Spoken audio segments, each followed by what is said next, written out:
What's going on, guys? Sorry, go ahead.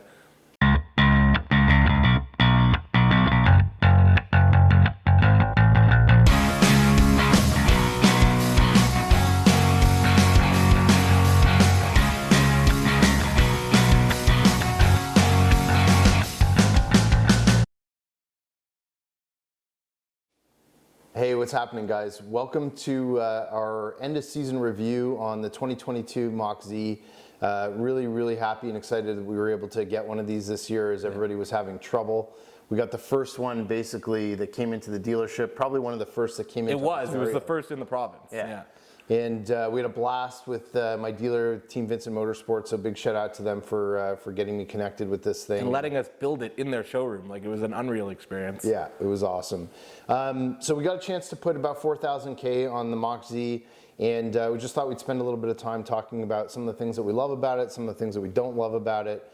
And I think firstly, you know, again, because we do have a lot of experience on the two-stroke 850s, I've got experience on the previous model 1200s, the XR, the XS. Yeah, when I met Mike, he was riding a 1200 MXZX at the time, yeah. Yeah, the 2016 X. Yeah, so it was in the XS chassis. And then I think just overall, this is definitely the best one yet. Most fun I think that we've had on a four-stroke to date. And I think the biggest thing right off the bat that we notice, and a lot of guys say they don't notice it, but we notice it, is the weight, for sure. Especially when you go back and forth between an 850 and the 900. The weight's there. It's about 50 pounds difference. Yeah. It's inherent with any four-stroke. It's going to weigh a little bit more. And for me, where I noticed it most was in the front end. Yep. When we first got the sled and we were riding it in Concord, I was riding it hard. And I could still ride the sled as hard as I could my 850. The difference was I was just more tired after it, right? Yeah. And that to me was something that we played around with for a while, and we ended up adding snow trackers, which we'll get into in a little bit, but it kind of just made the steering way lighter, and we were able to ride the sled more and not feel like we needed to be on steroids to ride it for a full day, right? Yeah, I think when you sit on these sleds, again, you know, comparison back and forth between the two strokes and the four strokes, like this is a wide sled, right? Yeah. It feels a lot wider around especially the up because the body panels are wider. Yeah. And so, you know, with the weight, you definitely notice it up front. And that was one of the things that right off the bat, we were like, oh, wow, okay, it actually, it handles amazing out of the box. Yeah. Like, it railed out of the box. But I think we were just to the point where if you're riding 300-kilometer days like we're doing, you're really working it, and it gets tiring after a while. So that was one of the big things for us, was kind of the weight, you know, the heaviness of the front end steering, and then yeah, throttle, so right? in terms of the throttle, for me, like, I've never been a four-stroke rider. This was really one of the first four-stroke sleds. Like, I rode Mike's old 1200 a little bit, but not much. Because as soon as he rode my 850, he sold his machine and bought an 850. But now that we're back on the Mach, I rode this quite a lot this season. I probably put about 1,000 K on it, give or take, switching back with Mike. And the one thing for me that I could never get over was the throttle. Now, Ski-Doo did fix the throttle somewhat this year, or they claim to, by replacing the ETC or the ITC electronic throttle that was here. Yeah, it's still ITC, but it's an actual cable. Yeah, it's an actual cable throttle, and it makes it feel like a regular throttle that you'd feel on an 850, but that wire connects to an electronic unit that communicates with the engine, the ITC. So it's still, there's still an inherent lag, there's still that turbo lag that's always going to be there, and that to me decreases the flickability of the sled, right? It's just not as flickable as an 850. And when I'm looking for a sled, I want to make sure I have that fun factor, and flickability is a huge part of that fun factor. And I just noticed, like, riding down the trail when we were in Cochrane or in Quebec, if you see a little lip in the trail or a little hill that you want to just lift the skis over, by the time you hit the throttle, it's too late. It's just it's like a slight hesitation, and you have to get used to that, right? Yeah, and even when you're used to it, like, the biggest is off the get-go, like from stop. Right off the line. Put it to you this way, I will only ride the machine in sport mode. I won't ride it in any other mode, but even in sport mode, there's still that little bit of lag there. Once you get going, it's not a big deal, but for immediate bursts of power, there's a delay, and it's definitely noticeable. Yeah, for sure. Other than that, like, I think the one big thing that we noticed right away, so we put, you know, 1,500 K on it really fast, and so you guys will notice, and we talked a little bit about it, but the comfort seat that came on the sled, we both did not like the comfort seat. We couldn't really figure it out. We were riding the sled, we're like, there's something weird about the sled. It feels different. The seat was a little bit wider, and not only that, it was super soft. So you would sit on the sled and you would literally feel the gas tank through the seat. But we're bigger guys, right? So, but yeah, you could definitely feel it. You kind of compressed right through the seat. It was a little bit too wide. You were sitting way lower than we were used to. And something just clicked. We're like, you know what? Let's try our 850 seat. So Mike took his seat off of his 850 XRS and put it on the Mach. And we rode it and we looked at each other. We're like, wow, this is like night and day difference. It's like a whole new sled. Yeah. And then Mike abandoned me and left Cochrane a week early. We were up there volunteering and he left, and on his way home he stopped and Kirkland Lake. in Kirkland Lake, and you bought a 850 seat black to match the sled. And he's been using that ever since, and I stayed in Cochrane for an extra week, but it really just made the sled feel more like an 850 in terms of the seating position. You were sitting higher, a little bit narrower, and for us that was huge. And the firmness. Right? Yeah, and it's a little more firm. Yeah. So it helps to just with the overall, like, feels narrower. Was definitely just kind of felt like it was a little more nimble too. Yeah. But other than that, really, I think for us it was those three things that, you know, we were working on. The throttle is, you know, kind of a thing on its own. I really wish. It's funny because now I'm thinking back. I actually had the Yamaha, the Articat with the Yamaha engine, and those ones don't have the delay. They don't have a delay. Yeah. It's instant. So I would love to see a fix for that. I've heard, you know, different things from different guys that maybe a tune or something like that will clean it up. So we'll see. I think the one other thing that we learned is when we first had the sled, it was hitting 8,000 RPM. So there's been a lot of talk about this year with the overall performance of it. It is a little disappointing. It's not the fastest, baddest, out of the box, you know, production sled that we were sort of hoping it was going to be. No, and I think, to me, it's a little bit disappointing. When you think of a Mach and you think of the history of the Mach, it's the fastest production sled, or one of the fastest production sleds on snow. Yeah. And Ski-Doo is claiming, I think, somewhere around 17 PSI of boost, and most of these sleds are only getting about 12 to 13 from what I've seen online. And Ski-Doo has released a fix for next year. I think it involves an adjustment of the throttle cable and a clutch spring. Yeah, a stronger primary spring. But if you put a stronger primary spring in, yeah, it will hit a little bit harder down low, but it's going to lose top end. And for me, this sled off the get-go wasn't as fast as I thought it would be. Yeah. Off the line, the 850s took it, even though this has 144 studs and our 850s are 96. And the Mach will pass the 850 once you get over a certain speed. Yeah. But the top end of the Mach wasn't that substantially higher than the 850 to warrant it. Like, it was still a little bit disappointing to me. Yeah. Like, it maybe got 9 or 10 kilometers an hour faster at most that we saw. And the reality is, in my opinion, and I think you would agree with me, the only real answer to solving that boost problem is there needs to be an ECU reflash of some sort. The fix that Ski-Doo's come out with the throttle cable and the primary spring, that's not going to fix the problem. No, that's just a patch job. It's going to be a Band-Aid. Yeah, it's a Band-Aid. I think the reality is it's got the capability for sure. It's a great motor, and I think once the tuning and kind of the boost situation is sorted out, there's no doubt about it. It will be what it's supposed to be. It'll be a beast.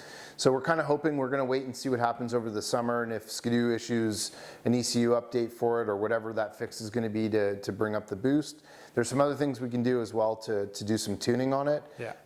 But again, we want to talk about the sled in the stock form. And in stock form, it's not what they claimed it to be.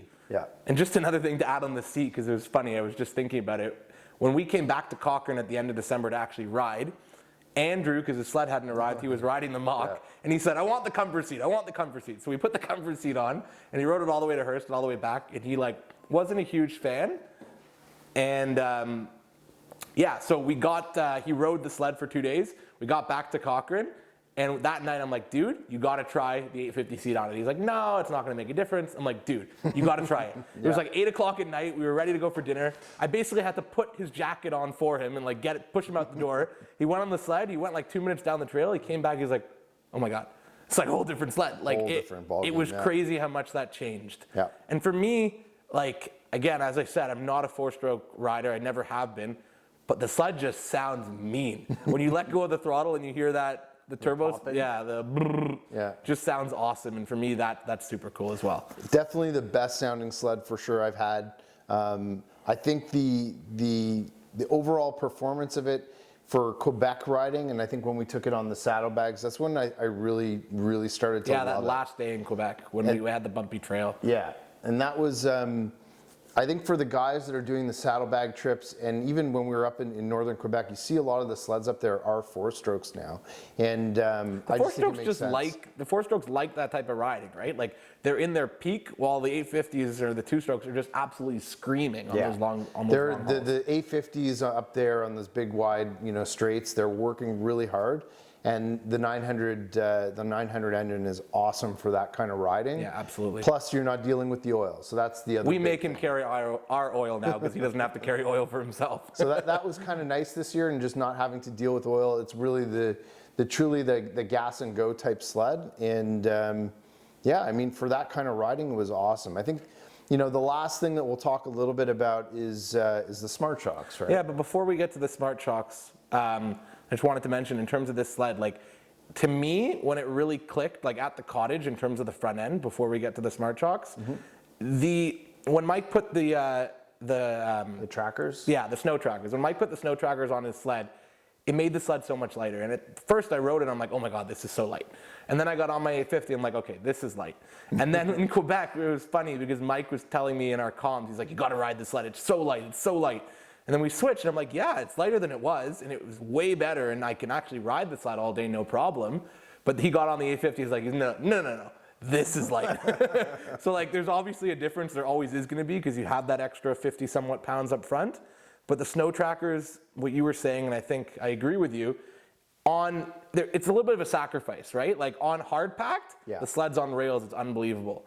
On the softer stuff, it pushes a little bit, right? Yeah. I would say like overall for a guy who rides aggressively, maybe not ultra super aggressive, they're gonna work pretty much for most guys. And these ones are the semi-aggressives. You can also try the next step up, which is the aggressive model, but this will basically give you that super nice light steering when you're just kind of cruising around. I think the funny thing was we had Mona out for her first time. Yeah. And when I first had this sled, was like, there's no way she's gonna be able to ride this thing. Once we got the trackers on it, we put her on this. Put it in eco mode. And she was cruising around on it, did her first first ride on a sled ever, she rides solo on the Mach. So that just gives guys a bit of a sense, and I've talked to some other folks out there who contacted me this year. One guy I had an extra set and gave him, and he tried them and said same thing. He absolutely loves the trackers. So it's a really good solution overall for these sleds, for the 4-strokes. I think in terms of the Smart Shox, so like I've always been a little bit hesitant on the Smart Shox from the beginning. After riding with it for a little bit, I like them. I think they're definitely a huge step up and a huge innovation. The fact that you get that on-the-fly adjustment, you go over a hill and you launch your sled into the air, and that sled's gonna respond when you land so that you don't bottom out. Those on-the-fly adjustments are key, and that's not something you can do yourself. But at the same time, I think there's still a market for a lot of guys that know exactly how they like to set up their sleds, and they want those 22 or so clicks of adjustment on all their shocks, right? For sure. And the Smart Shox kind of dummies it down a little bit because you now just have the Comfort, Sport, and Sport Plus, or basically soft, medium, and hard. I think the Sport Plus is a little bit too stiff. I think they need to like move the positioning of the different settings a little bit, but that can easily be tweaked.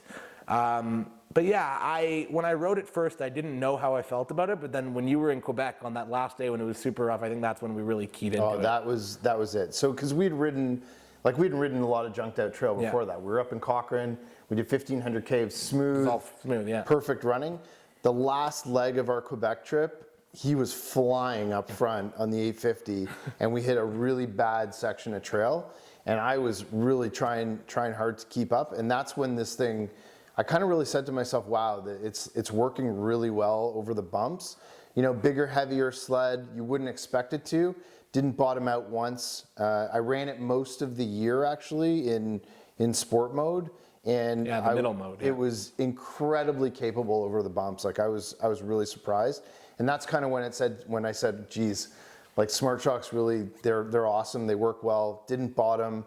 And then I think we were a little bit disappointed, I think, at that time because we hadn't had a chance to try an 850 with Smart Shox either. So I think, that for me was the biggest thing. Like I rode this sled and I'm like, okay, like it handles pretty well with the Smart Shox. I like the different settings, it works. And then I got back on my 850 and I felt like I could ride that thing harder through the bumps. And to me, I think it's just because I haven't got to experience Smart Shox on the 850. It's an unfair comparison, comparing a 900 with Smart Shox to an 850 without Smart Shox. So I think Next year, Mike's getting an 850 Gen 5 with Smart Shox, so we'll definitely have that comparison. We'll draw some conclusions on that.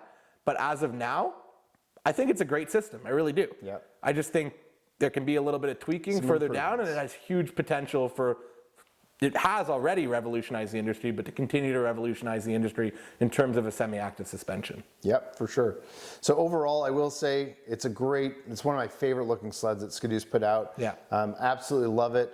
I'm happy with it. I think once we work out, hopefully some of the kinks with the boost over the summer, next year this thing will have it still. It's going to be hopefully an absolute monster next year. Couple other things I just wanted to add in terms of, so what we've done, you guys have seen it with all our Ski-Doos, is we add this 1.8 inch riser. I think it's key because one, when you're standing up, it's a little bit easier, but also when you're sitting, your arms are up here. So you have much more leverage on the bars and it's way easier to turn versus when they're down here, it feels like, it kind of makes the steering lighter to an effect. It's just, when we're standing and going over bumps, it gives you, as opposed to this, is kind of the difference. But then also when you're sitting, I think it's a huge advantage when you're sitting as well, because it's higher up, right? Yep. Versus here. Yeah, we add these to all of our machines, and they've been a really nice add-on. But basically, other than that, like the Mach comes with everything else. You know what? There's one thing we didn't talk about: the launch control. The launch control is a lot of fun.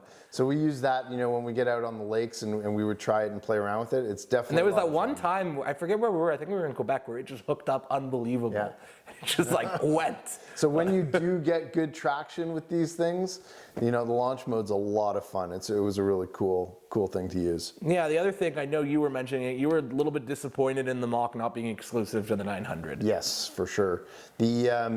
I guess what I was hoping for, and I don't really understand Ski-Doo's mentality and why they did it this year, but if they truly wanted to make this a limited production sled and make it unique, they really should have only offered the 900R engine in this model. And that's what I was for 2022 at least. For 2022, exactly. I think the fact that you could get it in, a regular X or an XRS. Like a Renegade XRS 900 Turbo is the Mach besides launch control and the lowered stance. Yeah.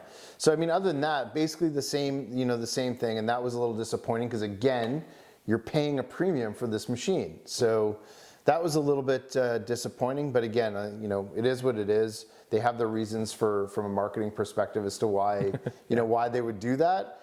And like I said, overall we love it. It's been for sure the best 4-stroke we've driven to date on sled. We love it. Absolutely. And, we can only continue to improve on it. So we'll see how it does for next year. Yeah, for me, like the only other thing I wanted to mention, like I talked about on our 850 review, the gauge is still something that Ski-Doo needs to improve upon. Yes, they've come out with a touchscreen gauge next year. Yes, it's a little bit bigger. The positioning is still a little bit too low for us. We want it a little bit higher so that it's in plain view. Yeah. And the other thing is they really need to be integrating GPS into the gauge and not have to rely on your phone connection, because that has just been notoriously unreliable for us. But I hope that they continue to improve in the future, because Polaris is really leading when it comes to the gauge. Yep. Yeah. All right. So that concludes our review for the 2022 Mach Z. Hope you guys enjoyed it, and we'll see you soon. Yeah. Have a good summer, everyone. If you liked that video, be sure to hit the like button and subscribe to the Sledaddicz YouTube channel, where we release content on everything snowmobiles. Also, hit that bell icon so you can be updated every time we release new videos.